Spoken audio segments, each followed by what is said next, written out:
Welcome, everybody, to Victory Circle Podcast. I'm your host, Jason Wilson.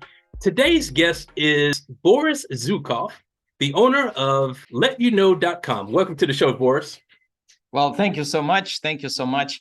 I'm not exactly the owner. I work for Let You Know, well, as a chief executive officer, but, technically speaking, it's a C corporation. So I'm not an owner, but one of our shareholders. And we have over 60, as of today.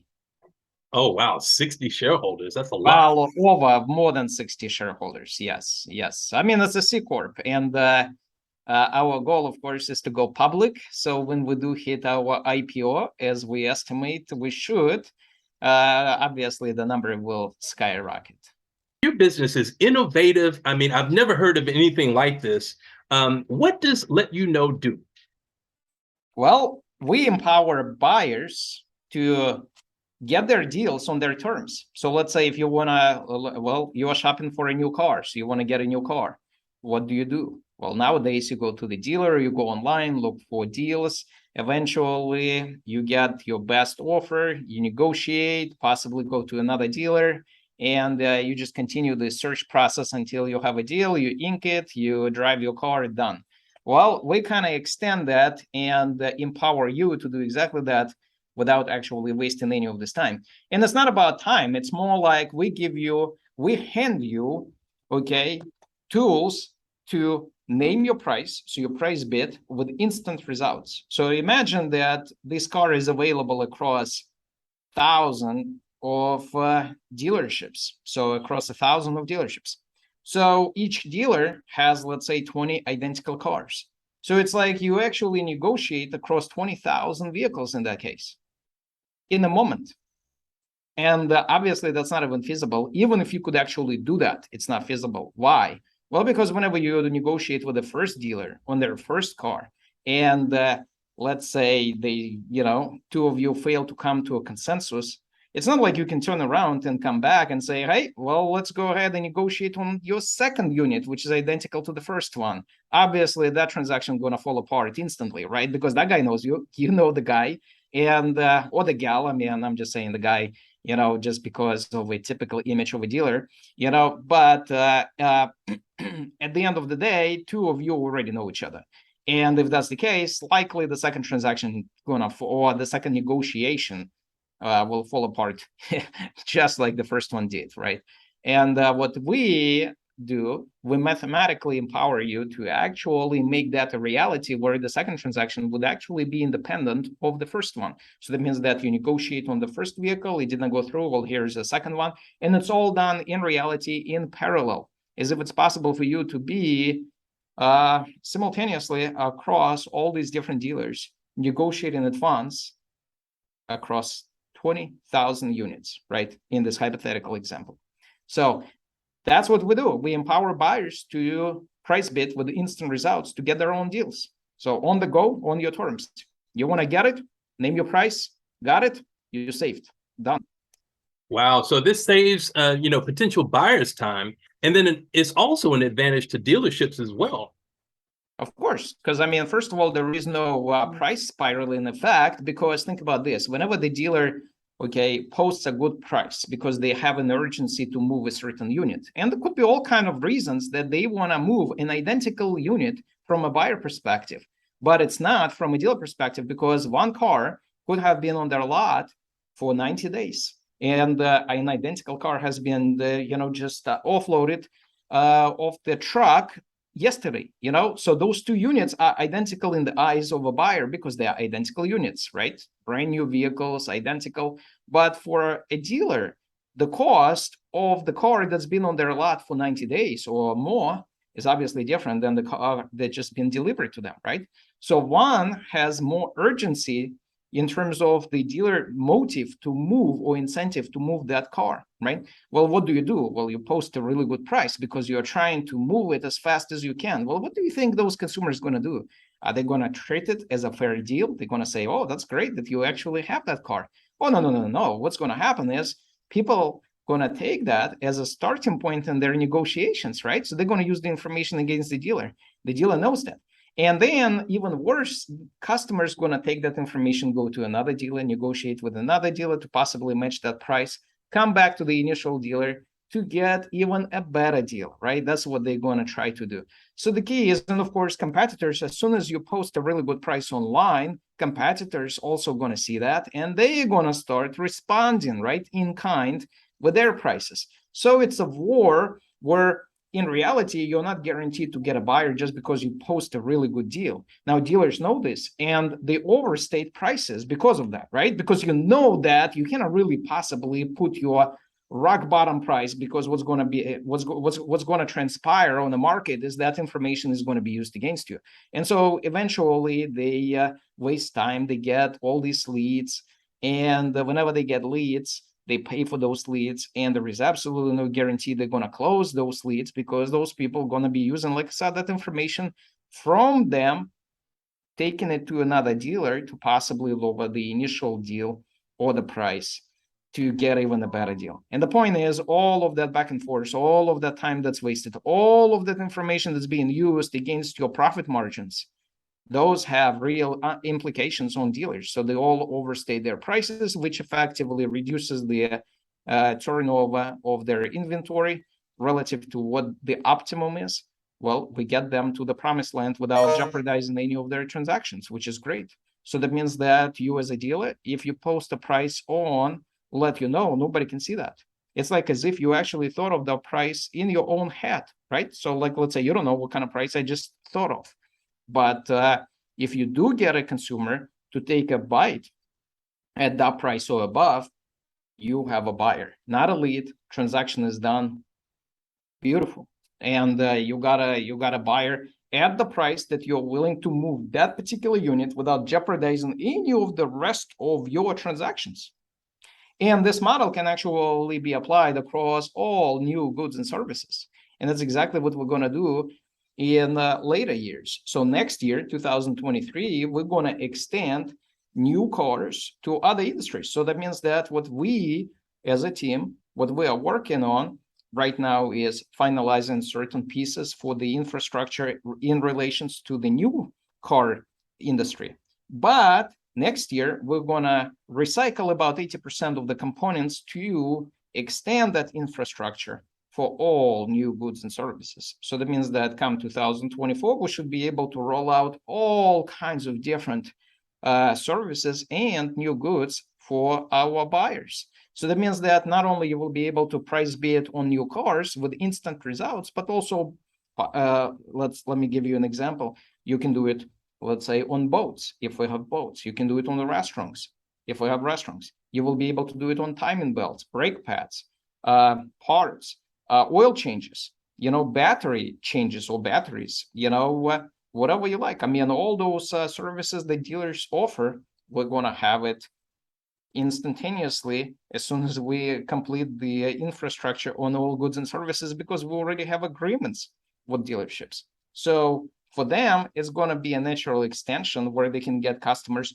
for a lot more than just new cars, but also services that they provide, as well as parts. A lot of times, I mean, think about it. You go to the dealership and they may actually have some parts, some spare parts laying around, collecting dust.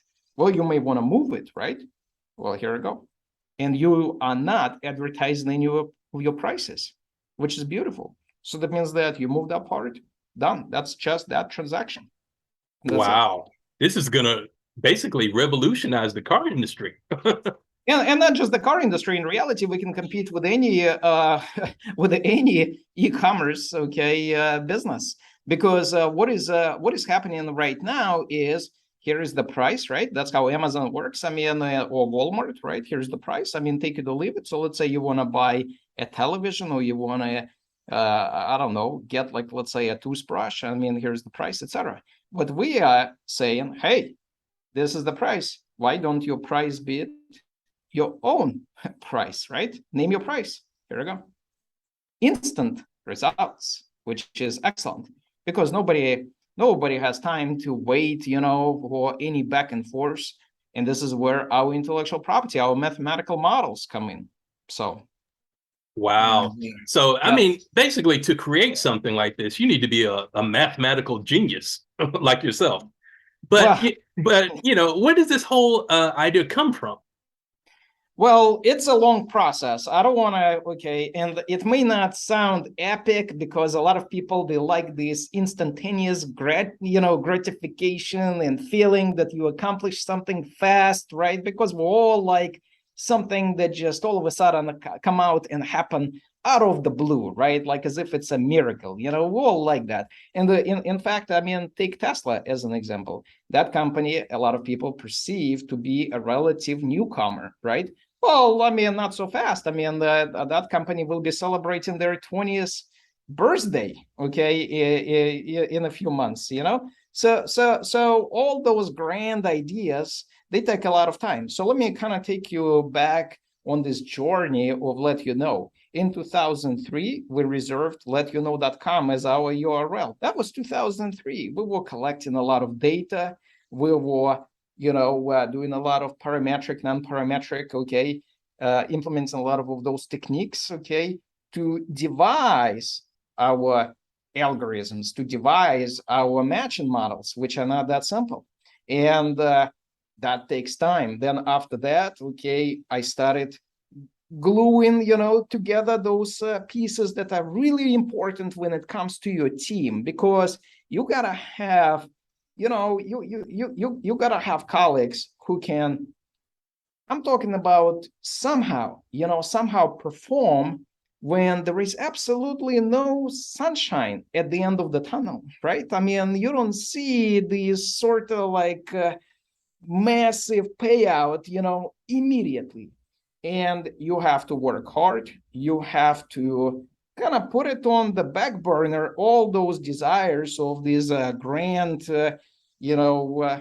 dream that the company will be huge and this international mega hit.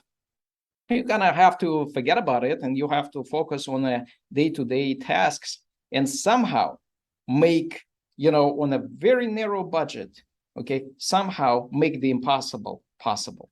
And that's Right. exactly the type of team you have to assemble. And it took time, to assemble that kind of team who are extremely knowledgeable, who are extremely hardworking, who are extremely, okay, I'm talking about driven to not only perform, but also, have that work ethics that can show that they can deliver, yet be tenacious and, show a lot of perseverance over time. And it So takes time to build that kind of team. And so let me kind of like wrap up that question, because I mean, I kind of went from really afar from 2003, but I mean, I'm getting to a closing argument over here, so to speak. So in 2019, we incorporated the company. Then it took us about 2 years to put together the infrastructure, at least on a more basic, level, and hard launched our website. And then after that, we enhanced it. It became pretty amazing, and then released apps. Of course, all the intellectual property got filed, in the US as well as internationally. That's why we have our patent, approved in the US, Taiwan, and so on, and also other intellectual property. And on top of that, we were getting our, like I said, our shareholders, right? Because we needed to raise money, and also there are many other pieces that we had to,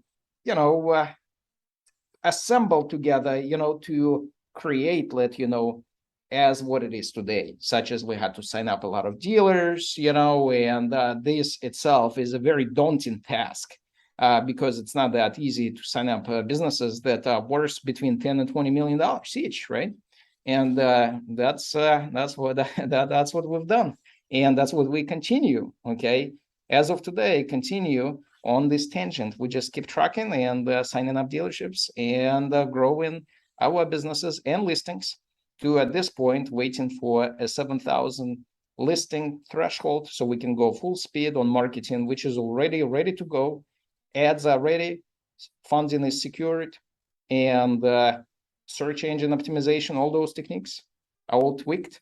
You can actually Google name your price on the new car, and you're going to see Let You Know as one of top choices. wow, that's wonderful, man. But we're talking about a 17-year journey here. How do you stay focused, disciplined, and motivated for 17 years while you create something like that.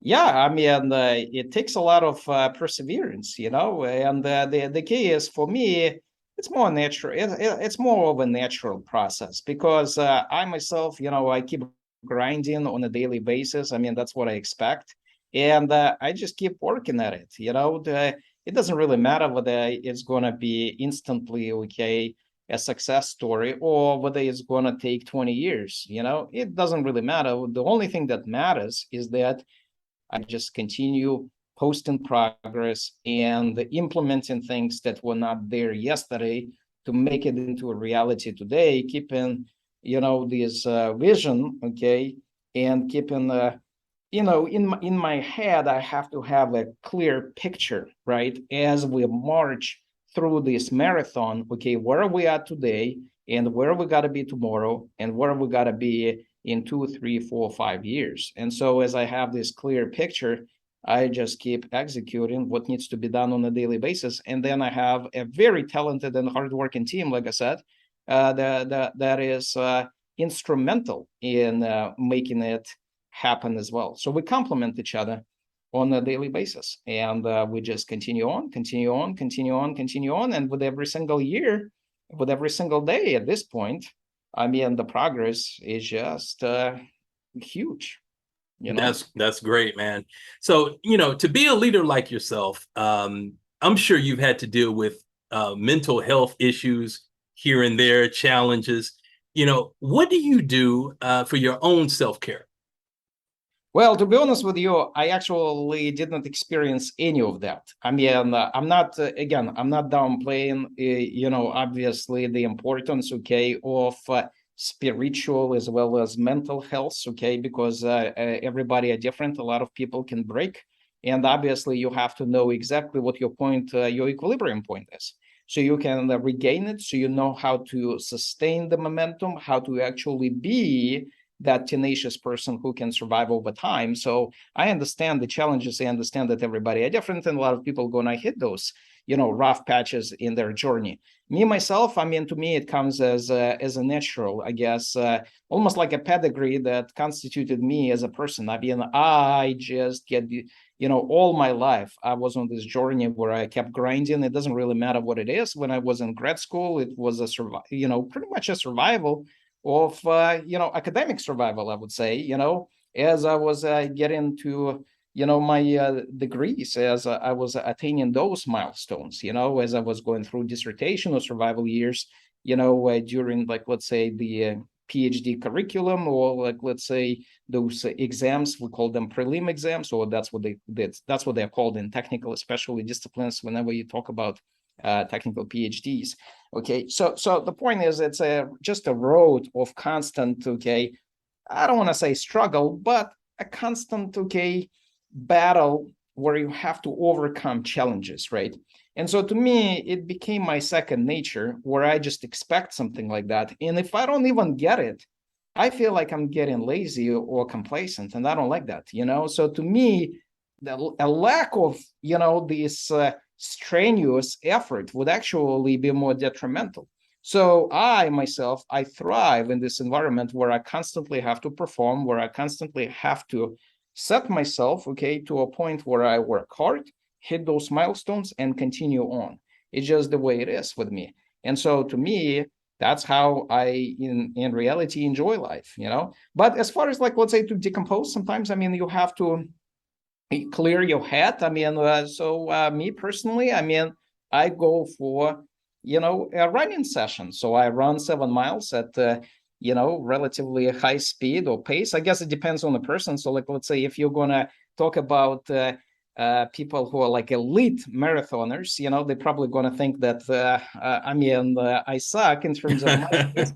You talk, to Eliud Kipchoge, who is a gold medalist from Ethiopia. Of course, that guy is amazing, and his, of course, results are going to be, not even comparable to anything I can master. But yesterday, I went for a run. Yesterday, I was working all day, and after that, I went for a run. I did 2 miles, and I averaged 6 minutes and 45 seconds pace, per mile. So to me, that was sort of like it wasn't even just about the speed, but about this ability to clear my head, where I think, as a sharpshooter, at that point, that this is what I need to focus on, and this is what needs to be next.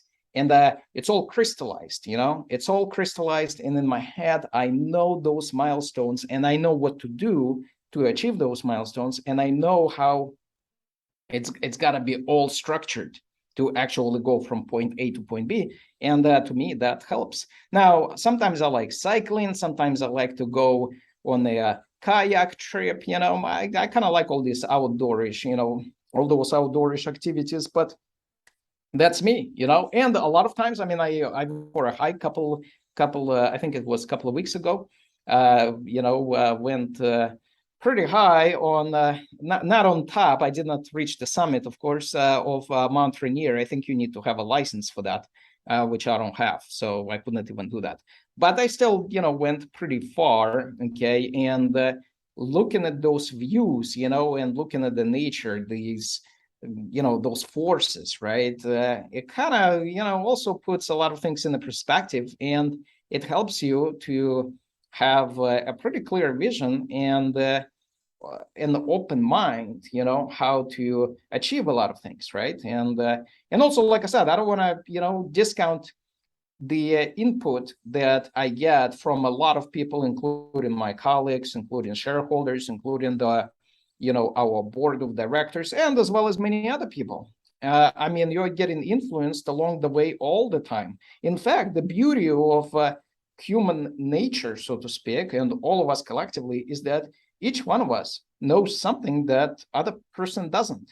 And so being open to those ideas and constantly learning that, right, it allows you to maybe reach some conclusions and maybe solve a problem you wouldn't have otherwise. So to me, going back to that park and getting back, it kind of helps me to regain that equilibrium, to clear my mind, open my mind to new ideas, and that's how I recharge, I guess, my own batteries. But like I said, I kind of thrive under pressure whenever I have to continuously, I'm talking about continuously, have to perform, execute, and reach one milestone after another. It's just the way it is, so to me, I embrace that and I love it.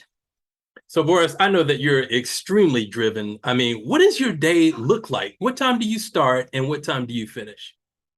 Well, see, the thing is, it's kind of hard. I don't actually have those set parameters at all. So ideally, I can tell you this: I'm not an early riser. Ideally, I would love to sleep real late. Now, in reality, of course, it doesn't happen. Okay, so I don't get to enjoy that. I used to, like many years ago, I used to.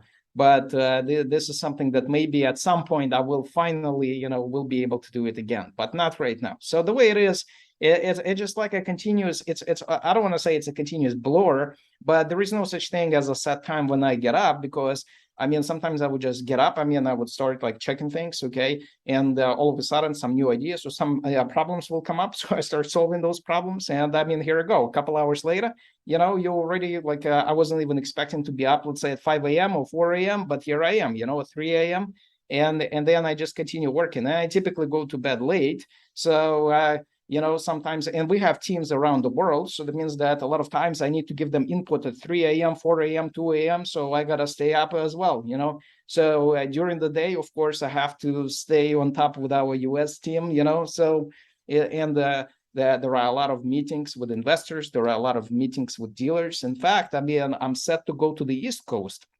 We are based in Seattle on the West Coast, but I'm going to be driving to the East Coast to meet quite a few dealers, and those dealers, I can tell you this, those are brilliant folks. I can tell you, you can learn a lot from them as well. And meeting those dealers is actually a blessing, because you get to you get to pick up their brains, and you get a lot of ideas that you wouldn't even actually think about, if that didn't happen, if those meetings didn't materialize, So all of that is going to be productive, not only to get more dealers involved with Let You Know as we sign them up, but also how we can expand features and services that we provide to dealers to to make those deals accessible to our buyers, right? I mean, at the end of the day, that's what it's all about. I want to make sure that we mathematically provide, and we do provide this marketplace that can actually empower people to get deals. Well, how do you do this? You have to remove every single friction from the supply side to make sure that those guys are willing to give those deals to consumers, right? Without actually jeopardizing any of their high markup sales, right? Or their high profit margins. So, Boris, along the way, have you had any mentors, or do you have any mentors now that you look up to? Well, that's a good question, but I don't really have mentors. Okay, I've never had them. I mean, because to me, it would be a number of people. Okay, that I think of them as experts, right? Or some people who know quite a bit in different fields, and they have a lot of knowledge, not outside of even those fields. So let me give you an example. When my own grandpa was alive, he passed away in 2012.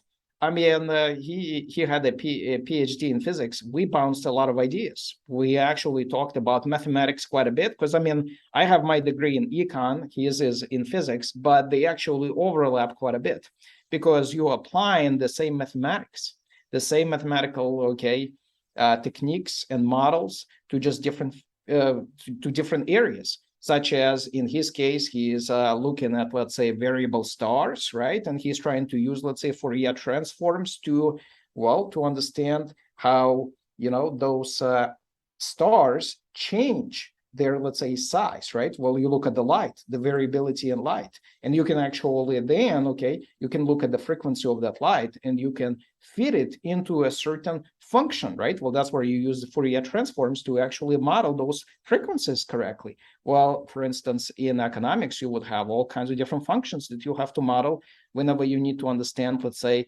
consumption functions or utility functions. Utility functions like how much happiness, let's say, you as a consumer get from consuming different different goods or services, just to kind of simplify that. Or you look at all kinds of other interesting models where you look at unemployment, or you look at capital accumulation and relationship to, let's say, unemployment or inflation rate or some other things. And so the point is, we apply the same models to different applications, but that mathematical field, it opens up a whole field for questions that both of us are interested in, right? And we debate, we sometimes we kind of question certain things, and by talking to each other and exchanging information, we just were able to expand both of our knowledge and understanding of those particular fields and of those or even those areas, or those questions.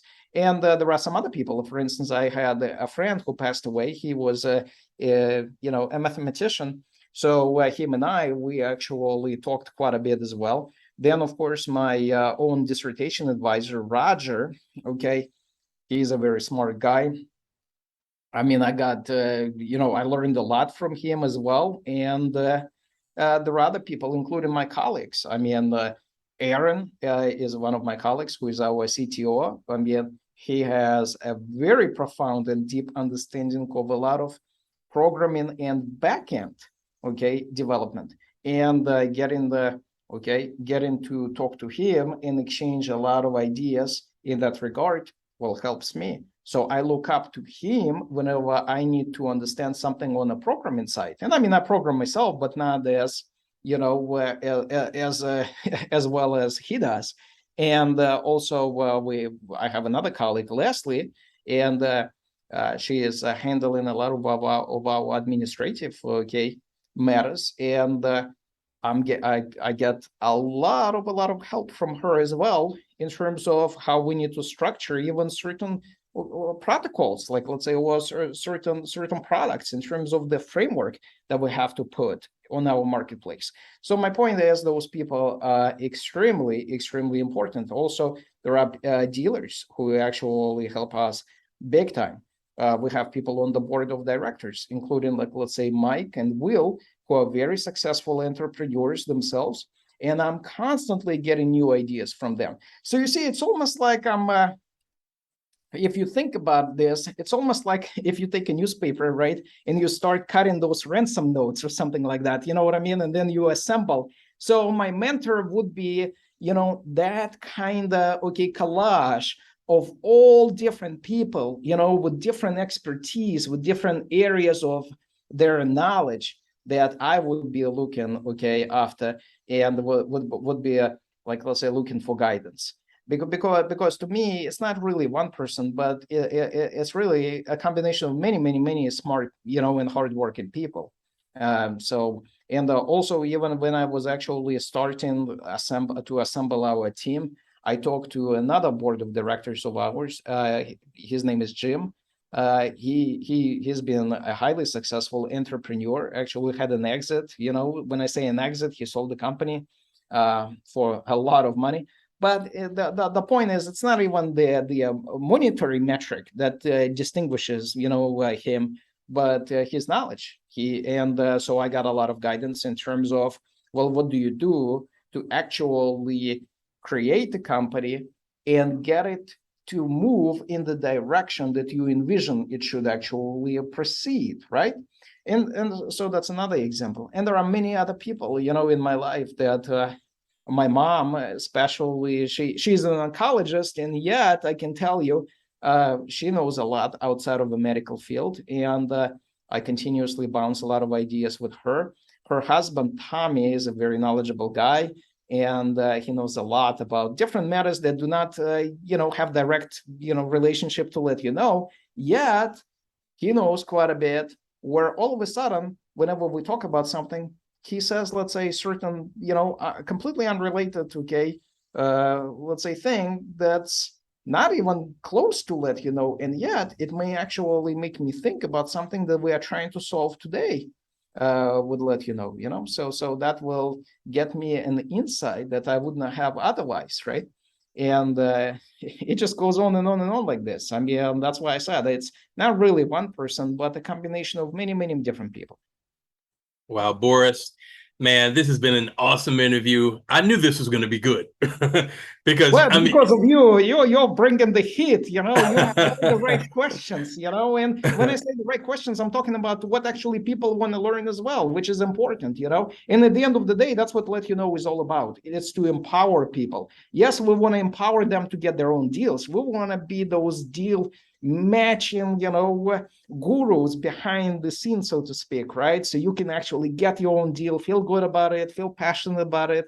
But at the same time, I mean, this empowerment has a lot of different applications, and you are embracing and being a great advocate, for the word empowerment, how to actually, well, make all of us better. And so we know more, right, after your shows. And that's actually a delight. oh, thank you so much, Boris, for being on my show. And thank you for the compliment, man. You are an extraordinary person, great human being, man. Thank you so much. Well, thank you, and I love to be on your show. So it's a pleasure. So thank you so much. And listen, anytime. Like I said, I mean, as we scale this company, there could be a lot more interesting topics, and if I can help to give people more information on a lot of different myriad of different aspects of life that Let You Know has at least some kind of application. Well, I'm always up to the task, to share those ideas. Awesome. We will definitely have you back, man. Well, thank you so much, and have a great day. You too. Take care. Bye-bye. Bye-bye. Thank you for watching Victory Circle Podcast. Please subscribe to our YouTube channel.